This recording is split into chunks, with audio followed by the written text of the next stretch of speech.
এবার সাজদার মধ্যে যাও, সাজদায় গিয়া পড়ো সুবহানা রাব্বিয়াল আ'লা, সুবহানা রাব্বিয়াল আ'লা, সুবহানা রাব্বিয়াল আ'লা। নামাজ পড়া শুরু করলো। প্রথম রাকাত হয়ে গেল, দ্বিতীয় রাকাতে আবার সাজদায় গিয়েছে। আল্লাহর ওলি বাইজিদ তাকায় তাকায় দেখে ধীরে ধীরে সাজদা লম্বা হচ্ছে। বোঝা যায় মালিকের গোলাম মালিকের কুদরতি কদমে সাজদা দেওয়ার মজা পাইছে।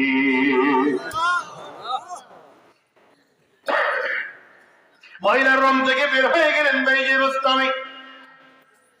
আরেকটা রুমের মধ্যে যাইয়া চা নামাজ বিছাইয়া 2 রাকাত নামাজ তারা পড়তে আরম্ভ করেছে। মহিলার নামাজ শেষ হয়ে গেল লম্বা সময়। নামাজ শেষ করে ডানি আর বামে তাকায়, কোথাও পায় না। আল্লাহর ওলি কই গেল, কোথাও